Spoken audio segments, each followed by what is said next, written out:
नमस्कार दोस्तों, मैं हूं रामलीन विश्वकर्मा। वर्तमान सरकार से बहुत दुखी हूं। वर्तमान में नीट का पेपर लीक हुआ, सीबीएसई का जो है आप देखे होंगे गड़बड़ी। इसके पहले भी बहुत सारे पेपर लीक हुआ है, जिसके कारण एक लोकतांत्रिक देश में जवाबदेही होनी चाहिए। कोई भी सरकार हो, चाहे आज से पहले कांग्रेस की सरकार हो। कांग्रेस की सरकार इसीलिए हटाई गई थी क्योंकि बीजेपी सरकार अच्छा कार्य करने की वादा की थी। एजुकेशन अगर खराब है तो पूरा देश खराब हो जाएगा, ये आपको पता है, क्योंकि ये रीढ़ है, देश का जड़ है।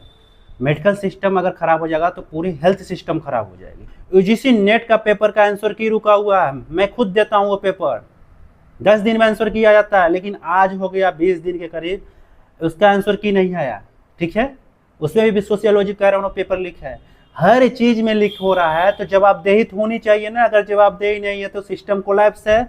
मतलब अगर एक झोला छाप डॉक्टर बन के आ गया, वही जो नकल मार के आया, तो आपका चीड़ फाड़ करेगा, पता चलेगा पेट का ऑपरेशन करेगा, किडनी काट के निकाल देगा, कुछ भी कर देगा। गड़बड़ तो हो रहा है तभी तो। अगर एक अशिक्षित व्यक्ति आपको पढ़ाने बैठ जाएगा तो वो क्या पढ़ाएगा? खुद पढ़ा लिखा नहीं रहेगा, नकल करके पास होगा। तो थोड़ा जागो, ये देश का स्तंभ है एजुकेशन।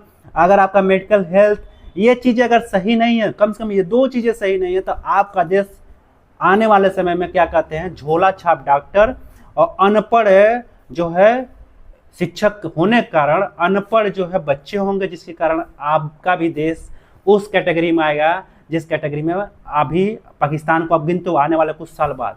तो इस चीज़ पर ध्यान दो। अभी आवाज़ नहीं उठाओगे तो बहुत गड़बड़ी हो जाएगी। मैं किसी सपोर्ट नहीं करता, मैं बीजेपी का, मैं कांग्रेस का, मैं किसी लीडर का, मैं सीजेपी का भी नहीं सपोर्ट करता हूँ। मुझे बस ये चाहिए कि मेरा देश लोकतांत्रिक है तो लोकतांत्रिक जवाबदेही बनती है और जवाब सरकार को देना पड़ेगा।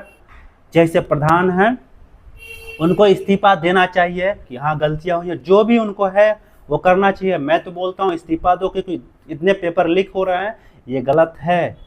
अगर गलत है, आपके बच्चे विदेश पढ़ रहे हैं, हम लोग यहाँ पढ़ रहे हैं, हम लोग में अगर अच्छे पढ़ने वाले लड़के अगर गड़बड़ियाँ हो रही तो ये गलत है।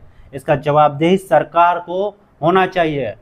बाई चांस कुछ हो ना जाए, अभी मैं देख रहा हूँ 18 तारीख को कि सही से बोल नहीं पा रहे हैं, तो अगर कुछ हो गया ना तो मतलब सोचो आपके लिए कोई बैठने वाला नहीं है भविष्य में। कहते हो ना भैया हमारे घर में कुछ हो गया थोड़ा मदद कर दो, कोई नहीं करने आएगा। तो ये याद रखो। फिलहाल मेरी आवाज़ यही है। मैं यही चाहता हूँ कि सरकार से भी कि निवेदन है कि जाके एक बार उनसे बात कीजिए और उनको कुछ पिलाइए खिलाइए सरकार से, और ये जो गड़बड़ियाँ इसमें सुधार कीजिए। जिनका इस्तीफा मांगा जा रहा है उनको दिलवाइए। अगर आप ऐसे गलतियाँ करेंगे तो एक दिन आप भी, जैसे कांग्रेस गई थी, आप भी जाएंगे। अब भविष्य में किसकी पार्टी आती है मुझे नहीं पता, लेकिन जो अच्छा रहेगा, एजुकेटेड रहेगा, उसी को मैं वोट करूंगा। नमस्कार।